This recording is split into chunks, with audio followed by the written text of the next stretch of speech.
Our second grade class right now, we're learning about Washington State geography, and we're going over maps and how to read them and all that stuff. So one of the lessons that I wanted to do was have them create their own map, but it's more than drawing. It's like painting and bleeding the colors and stuff too. So with that, oh, um, I think this specific art thing would be beneficial because it has to do with, first of all, at second grade, kids are like very into moving and their body needs to move and they need to be, they're more than visual learners, they're kinesthetic learners, so it helps them a lot more if they're physically doing the stuff and do hands-on projects and stuff. So that's where this one comes in. It gives the kids an opportunity to get up and move around the classroom to get all their materials and stuff, and then move and do all their little stuff with the painting and then the bleeding, and then at the end they get to walk around and see everybody's final project and how it all came together. And then they also have the drawing and there's the creativity element of it. But so I kind of just went over the overview, but I'll do it. So what's going to happen is we're going to need a piece of paper, and we use tempura cakes, which is, it's like paint kind of stuff, and coffee filters. So what you do is you scrunch up coffee filters and you place them. You can cut them into smaller pieces. It's just however they want to place them on the map to create landmarks.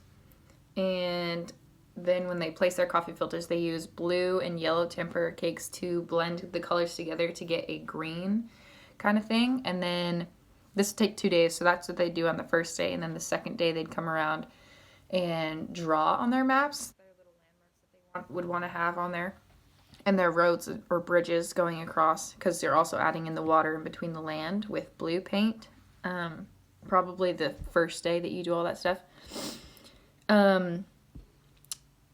But with this, there's art elements that we don't typically have in the classroom. Like for one, it's the tempura cakes, which are a special kind of paint. It's not just paint.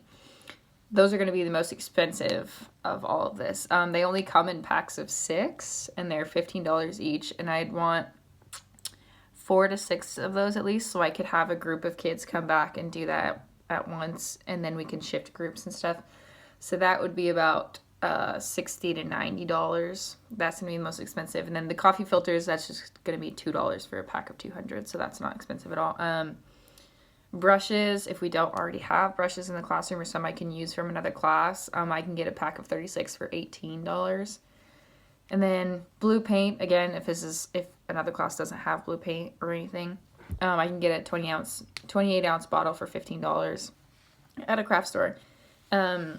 Baking sheets, like I have some at home that I can bring, so we don't necessarily have to buy those, but it would work for other teachers as well, or if they wanted to do this. So a pack of 3 is only $10 at Target, so that works too. And then the mason jars. So for the blue painting and for washing the brushes, we have to get cups of water.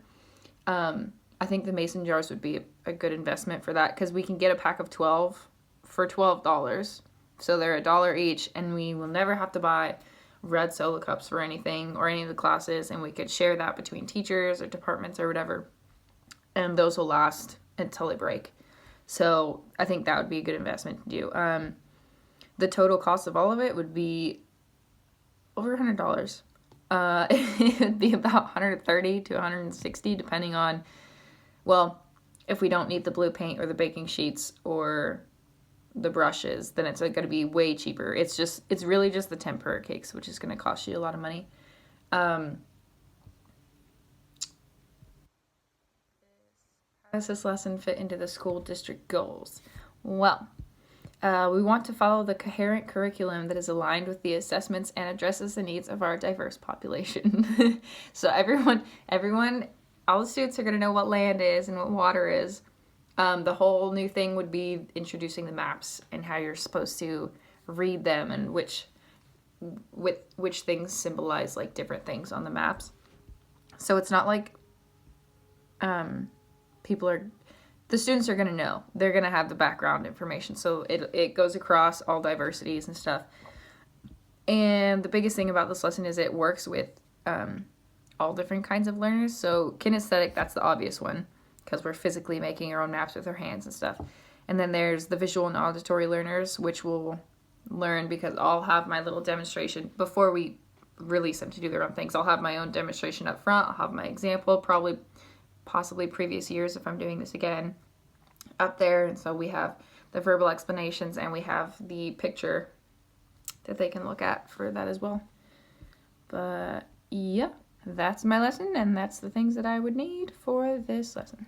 Awesome.